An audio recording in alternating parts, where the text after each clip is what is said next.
Then you also have activists on the front line of social services who believe in supporting Hamas. Now, for those who don't know this, like a lot of people in my space, they would have no idea that this is happening.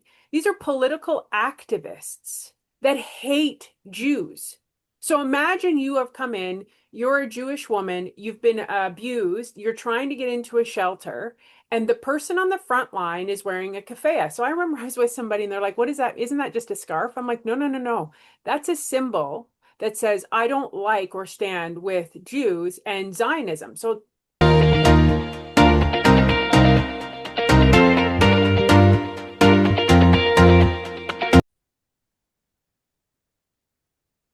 Hi everyone, we're sitting here with Michelle Ferreri, and I'm so excited that she's going to be at our Voices Unbroken event. She's one of our keynote speakers, and she'll be sitting on the panel. Hi, Michelle. hi, how are you, Revi? Nice to see you guys. Nice to see you too. Um, okay, so I think what I really want to know from you is an abbreviated version of what you're going to be bringing to the event. Well, I hope to bring a voice of courage. Courage breeds courage. And I think, right now it feels like we've taken a real step backward in terms of fighting for women. And then at that intersection, Jewish women, but in particular women. This is something that I'm pretty passionate about. And I figured it out pretty quickly when I got into the House of Commons that there were people saying they were fighting for women, but the policies weren't actually helping benefit women. So, how do we collectively, as women, ensure fairness and work together, regardless of political stripe, to ensure that women are protected in this country? Because everybody knows this who's a mom, but without women, not much works, right? So we have to band together. So I'm hoping to bring that message. I have a lot to share in terms of what I did during Parliament and policy and the politics behind it, but also just looking to connect with the people who are attending and want to have a voice heard as well. I think what you're such a wonderful symbol for us, Michelle, is of women who just keep going and keep fighting, even when we feel like the chips are all stacked against us. And I think we're really looking forward to hearing stories. Both, you were in Israel Yes. right around October 7th, right? No, June 13th. June So 13th. when Okay, right in June. Iran bombed Israel. So I got there on the Right. 12th Okay. and all hell broke loose about 6.5 hours after I landed. And I was stranded there Unbelievable. for 11 days and had to, yeah, it was a crazy experience, but it was a very eye-opening experience to what Israel is. I went to the border at Gaza, I went to the site of Nova. You can't describe it to somebody, you have to experience it. And it certainly changed the way I see the world, the Middle East in particular, and why sometimes the path to peace is through war. And I know that sounds very counterproductive to a lot of people, but once you experience it, sometimes there's people you can't negotiate with for freedom, and you have to show that path through strength. So it was a very eye-opening experience for me. We're very lucky to have you as such an outspoken ally. On the woman file, can you tell us sort of how you ended up? Um, I feel like you're just like this feminist superhero. How did you end up in that spot? So I don't see myself as that at all. I just believe in staying the truth, like staying what's right. And so I think that just kind of became, for women, I can say what maybe a guy can't. And so what happened in particular under a lot of the Justin Trudeau period was, in particular, intimate partner violence, which I'm very, very passionate about, just kept getting worse and worse and worse. I mean, this is a problem since the beginning of time. It's never going to go away, but we should have policies in place that help solve, like make it better, not worse. And, there's a woman who's strangled every single day according to Peel Regional Police. I was able to bring forward many studies on the status of women that talked about this, where women can't go anywhere. Shelters are full. There's not enough housing. There's not enough supports. Human trafficking is through the roof. So all of these issues were sort of there, and I am just a person that speaks up about when I see something that's not right, and let's fix it. So I think it wasn't an intentional path for me. I didn't go into politics wanting to be seen that way by any means. I just saw that these policies were very harmful, and women were not being protected. And for me, and children are not being protected. So to me, the fall of a society is if you don't protect women and children, then nothing else matters because they are, it's the Titanic. Get the women and the children on the safety boat first. And we've Yeah. actually abandoned that philosophy in Canada with our policies. So I think then we put on top of that exactly what you were saying, the fact that as Jewish women here in Yeah. Canada, right, we show up with our very inconvenient equity card of being Jewish, and Jewish women are turned away from the shelters and the crisis centers because uh because it's not safe for Jewish women when these centers are supporting jihadis. So a lot of people in my position, Talia, wouldn't even know that this is a problem, right? So as a white woman, Gentile, non-Jewish woman, I wouldn't even know that that's a thing, right? So I would first preface this conversation to tell people, so you have shelters in this country, in particular women's shelters, and I will even say women's prisons. And I know those two things are different, but they have been infiltrated by trans men who are using the trans label to be predators in these women's spaces. Then you also have activists on the front line of social services who believe in supporting Hamas. Now, for those who don't know this, like a lot of people in my space, they would have no idea that this is happening. These are political activists that hate Jews. So imagine you have come in, you're a Jewish woman, you've been abused, you're trying to get into a shelter, and the person on the front line is wearing a keffiyeh. So I remember I was with somebody and they're like, "What is that? Isn't that just a scarf?" I'm like, "No, no, no, no. That's a symbol that says I don't like or stand with Jews and Zionism." So like I think about my sister when I have this conversation because she doesn't know any of this, or my partner when I took him to the Nova exhibit and he's like, "What do you mean? Like, why would people hate Jews? Why do they want to kill them?" Like, it's a foreign concept to somebody who doesn't have a Jewish friend or know anybody who's Jewish. They can't fathom hate at that level.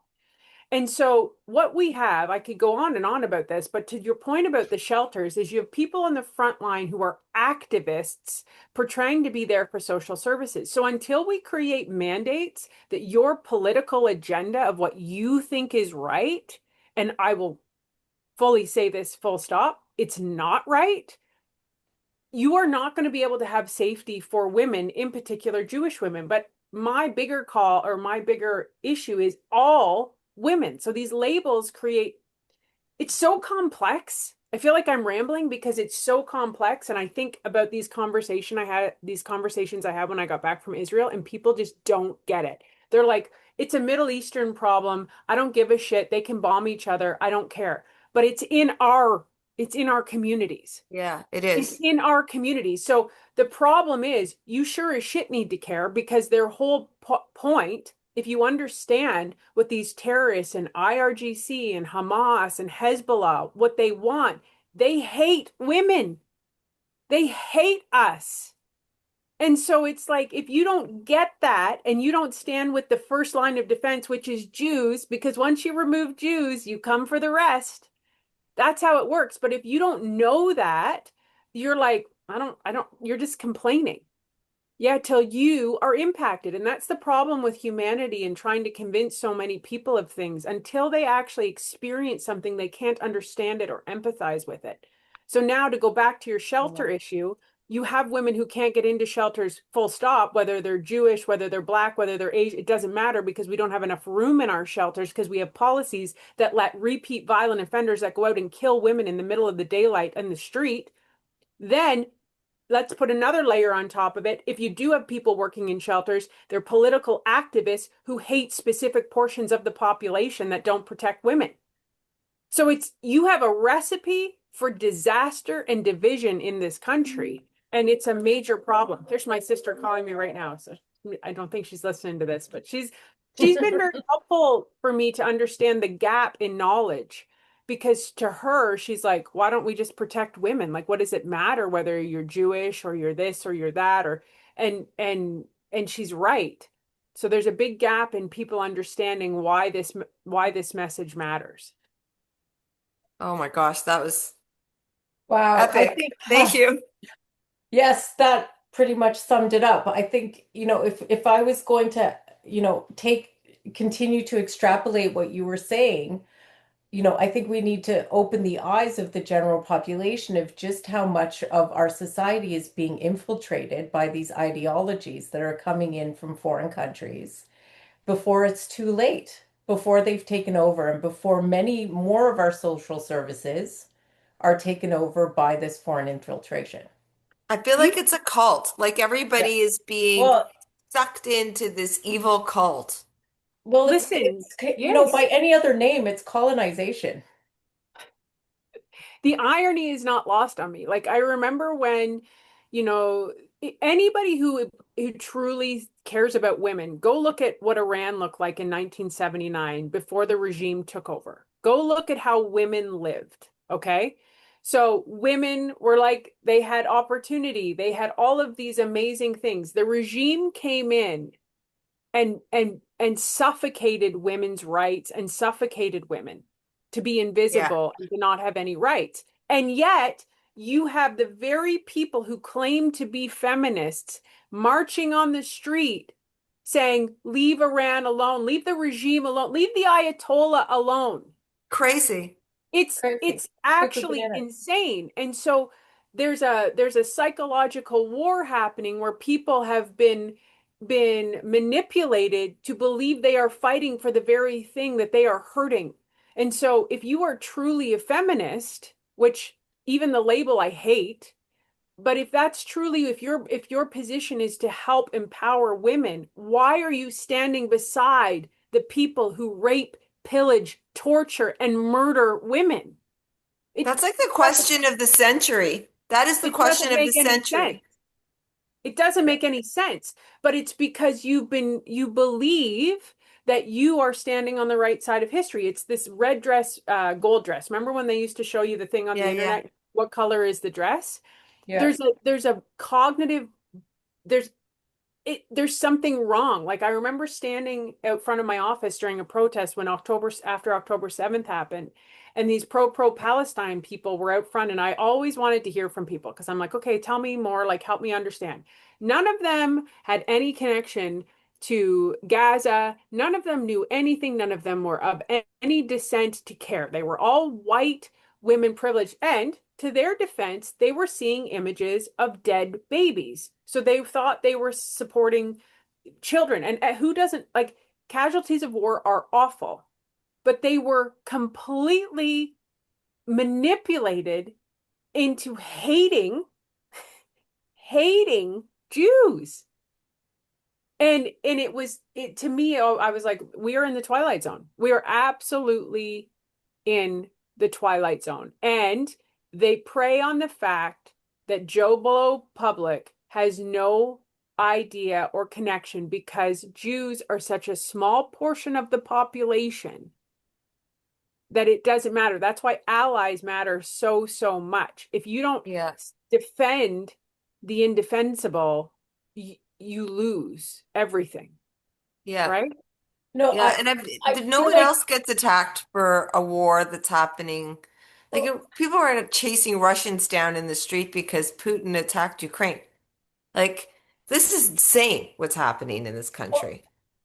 I think the question that strikes me the most and is that, they're shown images of children of babies in Gaza dying, but we also, as much as it hurt us and it was horrible and horrifying for us, we publicized a lot of those images of the teenagers at Nova and, like, for example, or the B-bus babies who were strangled to death. And what I have such a hard time understanding is why is it that the babies in Gaza get that emotional reaction and get that solidarity, but the babies in Israel don't? We have we have babies too. And I think that's got to be one of the most frustrating, painful, betray feeling things that I can't understand. I just don't understand. There is a very effective propaganda war against Israel and against Jews that until you experience it, you cannot believe. And after I got home from Israel and I posted my first video about my experience and being there, I am still to this day labeled a Zionist whore, or like it's unbelievable the depth of hate for Jews in Israel that is unwarranted. And so I think the separation, whether you hate Netanyahu, why are you hating Jewish people for, government action? And I think that's the issue that I think a lot of Gentiles or allies like, and I watch what my kids are exposed to. And the amount of propaganda online, on TikTok, on Insta, that blames Israel and Jews for everything is wild. It's wild. And And, So, if you don't know, if you and you know, almost can't blame people for no, not knowing because that's right. what they're learning, right? That's what's on their news channels and it's what's being that's fed to right. them. And they don't know because they haven't experienced it firsthand. And I met this Azerbaijani woman last week, and we were talking. And I grew up with an Armenian, very close Armenian friend, and I said to her, I didn't really know a lot about the history between Azerbaijan and Armenia and all of that. And I tried to look it up and I tried to educate myself. And I didn't know what to believe because now I understand that I could read that side and I could read this side. And the Right, truth is probably somewhere in the middle, but I don't really know. right. And I don't want to make assumptions. So I'm just going to be like, I love everybody and I hope you guys can live in peace. Right? Because that's a position I can take because I don't So understand the truth. So that is I would say, the general population's position when it comes to the Middle East. And it's been so long and so old, and it's so like you can say all the things you want about Donald Trump, but that one clip when he gets out of the plane and he goes, "They've been fighting for so long. They don't even know what the hell they're talking about." Like Yeah. it's actually how the general public feels about the Yeah. Middle East. If you have no connection to it, why do you care? I think so and then I push back and say you have to care because now that over there that existed when I was a child, I'm 46 years old, is now in your backyard. Yeah. That's why you care. They brought the Yes. fight into your country. That's why you care. And if you're not careful, they will destroy your country and your beliefs and your values and what you want in your life next. That's why you I, need to care. but I think what I hear you saying, Michelle, and correct me if I'm wrong, is that the Jew hatred was always there. Oh, And as then old as time. but now now they have they've glommed onto this issue and it's made it far more socially acceptable to be an open Jew hater. Well, now they have 10,000%. Right. anti-Zionism, Right. right? So it's politically correct to be a Jew hater now, but the Jew hatred was always there. It's it's as old as time, right? Well, when we record this video, it's Good Friday, right? Do a little bit of Yeah. research today. Go read the Bible Yeah. and tell me Yeah. why we're Yeah, still that's actually talking quite about Thanksgiving, ironic. Yeah. right? Like Yeah. it's an easy go-to. And listen, in every war since the beginning of time, there has to be someone to blame in anything, small, micro, or macro, right? So if you look at Canada right now, well, that's Trump's fault. That's Trump's fault. There's always a fall guy, no matter what it is, because it's way harder to take personal accountability and be like, okay, what was my role in this? This is classic divorce 101, like on a relationship level. What did I contribute to the demise of that relationship? But see, Yeah. Jews are this easy fall guy. Like it's their fault. They're the problem. Look, through history, it's always the Jews. Always. Yeah. It's crazy. It's actually crazy. And I think one of the best ways through it is to sit down, and this is what the world needs to get back to, is sitting down and having a conversation. And I'll tell this story when we do the event, and I'll leave you with this. But the first person I met when I landed in Israel, I got into a cab, and he was an Arab. And so I knew very little about Israel when I landed. I don't like to do too much research. I like to experience it and have a first person perspective. And it was a 30-40 minute cab ride to Jerusalem. And he was like, "Yeah, I'm an Arab. There's 2 million of us here." And I'm like, "What?" And he's like, "There's 2 million Arabs here." And I'm like, Surprise. I'm like, "So you mean to tell me 2 million Arabs coexist with Jews and you don't fight inside Israel, but the world around you is at war?" And he goes, "Yeah." And I was like, I don't. And listen, don't get me wrong. I'm not going to paint this perfect picture. I met somebody at Jerusalem that was Palestinian. They don't have citizenship. Like there was lots of complexities when Yeah. I was in Israel. But the fact, and then I went into a grocery store. I went into a grocery store. We were in Bereshit, the desert, the Negavi Desert. Beersheba. Yeah, no, it was Bereshit Resort, but it was Okay. the Negev. Negev, is that how I say it? Desert? Negative Negus? The desert. So in Yeah. the negative. Yeah. I go into this grocery store and it's right near an Air Force. So there's all the soldiers, all the IDF, Israeli Defense Forces are all there. And I go into the grocery store. So you have they're all carrying giant weapons, which is pretty shocking to a little Canadian girl, right? It's very normal there, but they've all got their giant guns on. And in the grocery store, there's women in full burqas, like full, like head to toe Arabs, walking alongside buying bananas with Jews. Yeah. And I'm Yeah. like, so, and then I went to Jordan. Then I had to cross the border to go to Jordan, the border to go to Jordan to get out because the airspace was closed in Israel.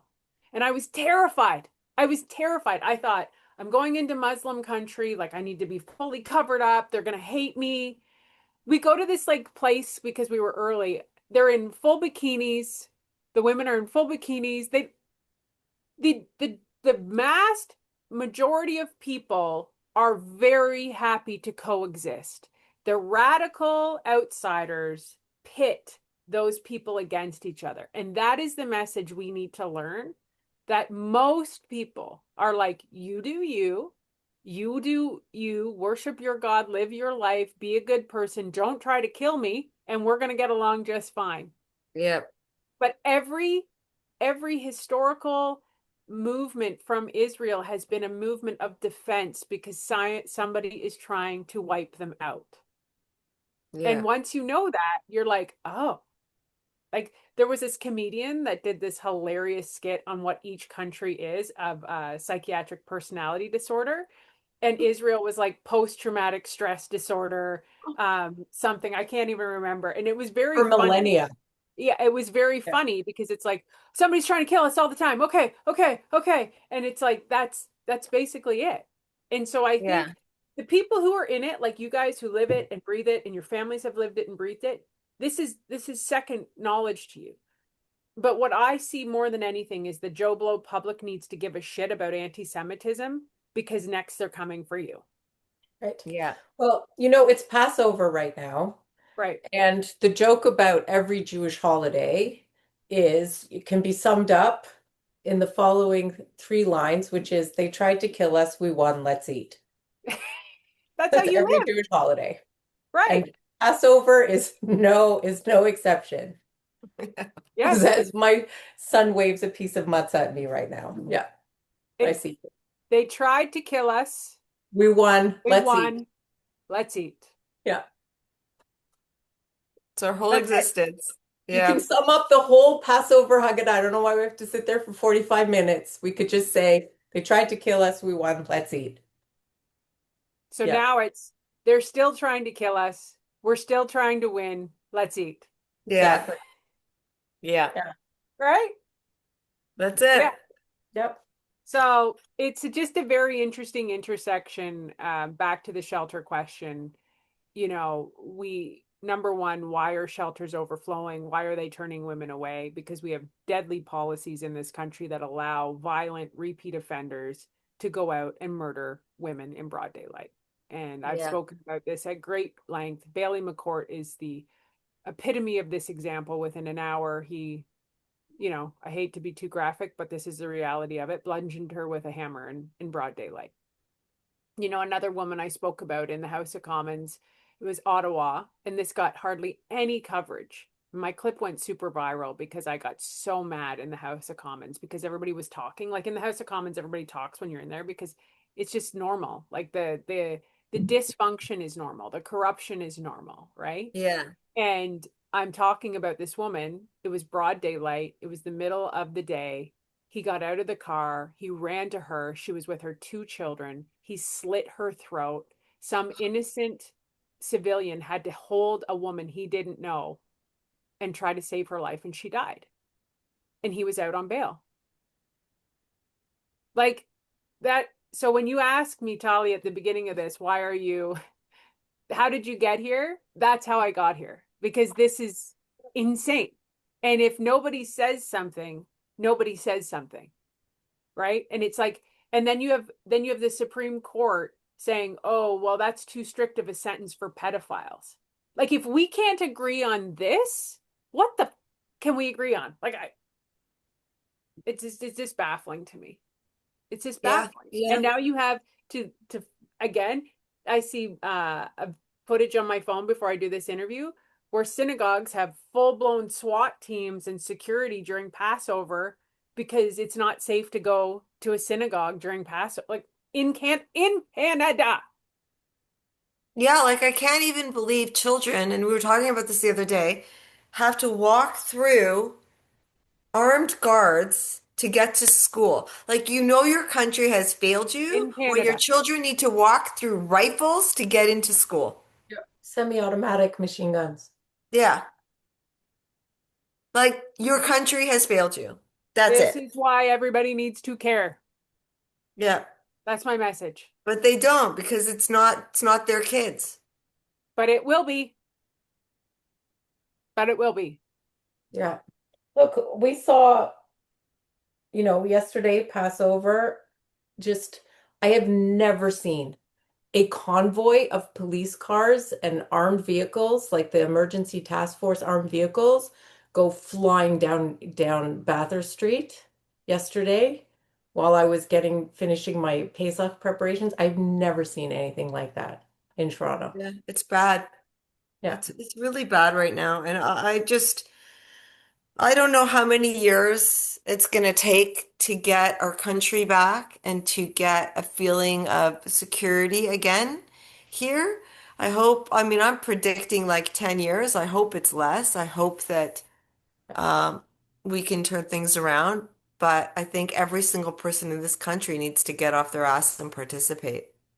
Well, you have to. And the message I leave people with this is if it can be done, it can be undone. Yeah. And, I look at places like El Salvador, Poland. I have people that come up to me often and they fled these countries as refugees because they were under a communist regime. And they now have completely turned these countries around with good leadership. This all comes down to leadership and what a leader says. So if you have a leader that enables words or actions of hatred and anti-Semitism or anti-women, whatever group it is, if you have a leader that doesn't take a principled stance, you've just given permission for the public to do the same. Yeah. Yeah. Michelle, thanks for 100%. your time today. 100%. They set the tone. Thank you for your time this morning. Thank you I guys. You're awesome. appreciate it. So April And 26th, 11 to yes, 3, we're going to have a good time. we We got to are. bring fun. What It's are we going to be wearing? fun. Like it's It's What going are serious, to we be but it's wearing? fun. amazing. Yeah. I'm so looking forward to this. It's going to be amazing.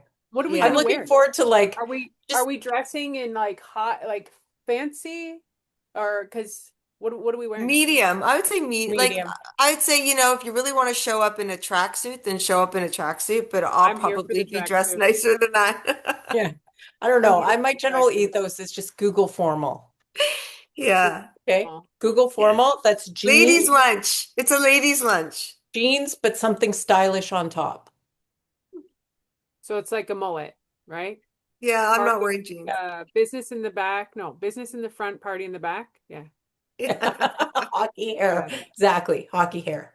All right. You guys are great. Thank you for including me. I'm happy to do this, and I think the best thing is when we're still talking. When Yeah, communication shuts down, that's when things have gone real bad. So even if we're disagreeing, even if we see different perspectives, one of my favorite sayings is everybody's a little bit wrong. And to your point earlier, Revi, the truth is somewhere always in the middle. But if we don't connect with people and talk to them all the way through, you're never going to find that. that's right. All right. Well, we'll see you soon. All Levi, right, I can't listen, wait. Pag Sameach. Pag Sameach and Happy happy Easter. Easter. Happy Easter. Ha ha ha to you too. Okay. Okay. Bye. Bye. Bye, guys. Happy Easter. Happy Passover. Thank you. Thanks. Bye.